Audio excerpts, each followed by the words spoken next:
이 시간 함께 하나님 말씀을 보도록 하겠습니다. 함께 보실 말씀은 사사기 5장 19절에서 31절까지의 말씀입니다.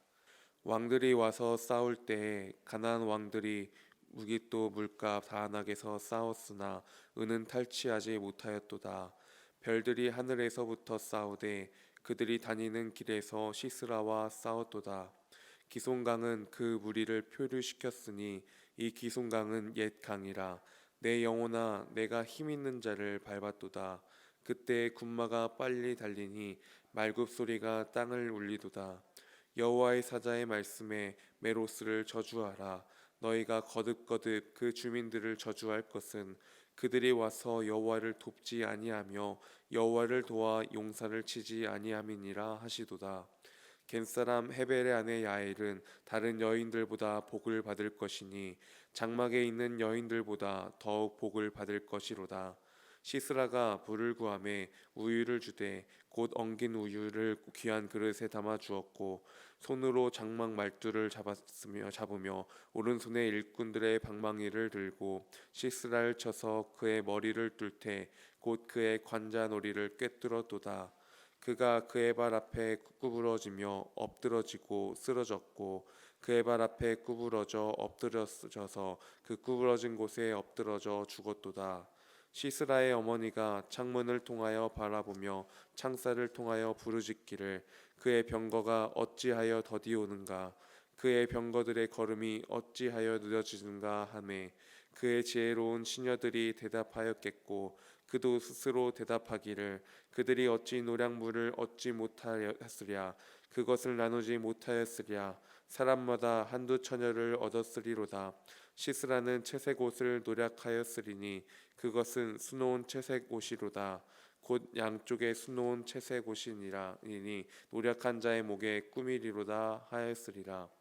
여호와여 주의 원수들은 다 이와 같이 망하게 하시고 주를 사랑하는 자들은 해가 힘있게 돋음같게 하시옵소서 하니라. 그 땅이 40년 동안 평온하였더라. 아멘. 어제 본문에 이어서 이 드보라의 노래가 나오고 있지요. 어제 본문에서는 함께 하시며 구원하신, 그래서 승리를 주신 하나님을 찬양하면서 전쟁에 참여한 지파들을 향한 축복과 또한 참여하지 않은 지파들을 향한 책망의 모습이 나왔었습니다. 오늘 본문에서도요 이와 동일한 어떻게 보면 유사한 내용들이 또 나오고 있고요. 전리품을 바라던 가나안 왕들과 또 승전 소식을 기다리던 시스라의 어머니가 통곡하는 모습들까지 이야기하고 있는 오늘의 본문입니다. 이들이 전쟁을 했을 때 이스라엘 백성들이 승리할 수 있었던 그 이유가 있다면 그것은 무엇이었습니까? 20절, 21절 말씀인데요. 별들이 하늘에서부터 싸우되 그들이 다니는 길에서 시스라와 싸웠도다. 기송강은 그 무리를 표류시켰으니 이 기송강은 옛 강이라. 내 영혼아 너가 힘 있는 자를 밟았도다.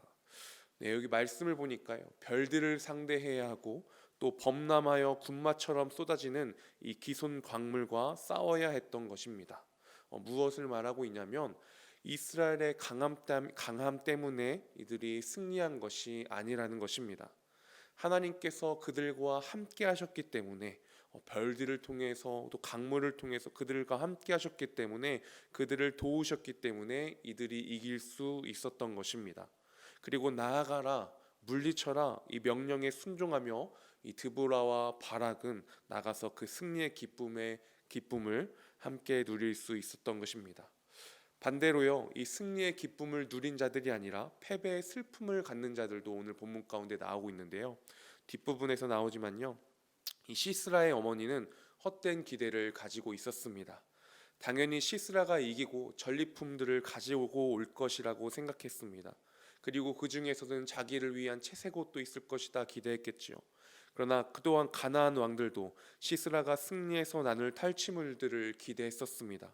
그러나 하나님을 떠난 길에서의 그들의 기대와 지혜로움은 실제로는 허망함과 어리석음 뿐이었던 것입니다. 채색 옷은커녕 이 전리품들은커녕 오직 시스라의 죽음만이 그 가운데 있었습니다. 명령에 순종하며 나아갈 때 승리케 하시는 하나님이십니다. 그런데요, 그 과정에서요 월요일 본문에서 우리가 함께 보았지만 이 바락이 드보라에게 함께 갑시다. 함께 가지 아니하면은 나도 전쟁 가운데 출정하지 못합니다라고 했었지요. 그리고 그 드보라가 함께 그 말하기를 내가 함께 가겠다. 그러나 시스라를 잡는 그 영광은 너가 놓칠 것이다. 바락 너가 놓칠 것이다라고 말했었습니다. 그리고 그 영광이 야엘이라는 한 여인에게 돌아갔었지요. 이렇게 주님 편에서 싸운 야엘이라는 이 여인의 복이 나오는가 하면 또 반면에는 23절에서 27절까지 말씀해 보면 이 메로스 전쟁을 방관했던 이스라엘의 모든 성읍을 대표하고 있는 것 같습니다. 이들을 저주하라라고 말하고 있어요. 하나님께서 함께 하시고 하나님께서 분명히 명령하셨는데 그 전쟁에 나아가지 않고 오히려 그 자리 가운데서 형제들의 그 전쟁을 방관하고 있었던 것이죠. 자신들의 형제들인데도 불구하고 방관한 자들을 향한 저주가 나왔었습니다.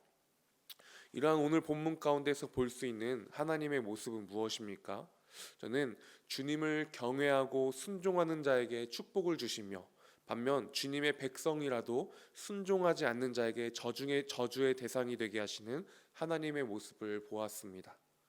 주님을 경외하고 순종한 드보라와 이스라엘에게 승리를 주신 하나님, 그리고 여성 혼자이기에 두려웠을 수도 있고요, 어려움도 분명히 있었겠지만 그럼에도 그 자리에서 자신의 역할을 감당하며 나아갔던 이 야엘이라는 야엘에게 임한 복과 또한 반대로 방관하며 그 쓰임받는 영광의 자리로 나아가지 않고 저주를 받는 메로스, 또 다른 이 여러 지파들, 함께하지 않는 이스라엘 속 지파들의 대조적인 모습들을 우리가 볼 수 있습니다.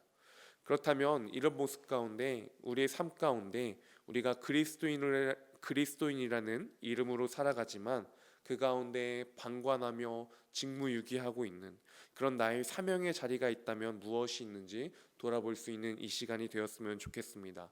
주님께서 우리에게 말씀하고 계신데 내가 핑계하며 나아가고 있지 않는 그 자리, 주님 그 자리를 보게 하여 주시옵소서. 그리고 내가 그 자리에서 쓰임받는 종으로 나아가겠습니다. 이 고백으로 나아가기 원합니다. 그리고 우리가 또 분명히 기억하기 원하는 것은요, 그 자리에서 하나님이 함께 하신다라는 것입니다. 그리고 승리케 하신다라는 것이죠. 나에게 부르신 이 영적 싸움, 영적의 전쟁의 자리, 맞습니다. 인간적인 마음으로는 우리는 그 자리를 원치 않을 수도 있습니다. 두려울 수 있습니다. 그러나 아까 전쟁 가운데 승리케 하신 분이 누구셨습니까? 바로 주 여호와 하나님이셨죠. 그 주 여호와 하나님이 함께 하시니 그 여호와 하나님께서 우리에게 가라 하시니 우리가 그 여호와 하나님의 능력으로 승리할 수 있는 것입니다. 주님, 내가 놓치고 있는 그 사명의 자리에서 주 여호와 하나님으로 말미암아 기쁨의 승전가를 울리며 나아가는, 그렇게 여호와를 경외하며 순종의 발걸음을 가운데 나를 통하여 역사하시는 하나님의 영광을 경험하며 나아가는 나의 발걸음 되게 하여 주시옵소서. 이 내용의 고백으로 또한 각자에게 주신 고백으로 이 시간 함께 기도함으로 나아가도록 하겠습니다. 함께 기도하며 나아가겠습니다.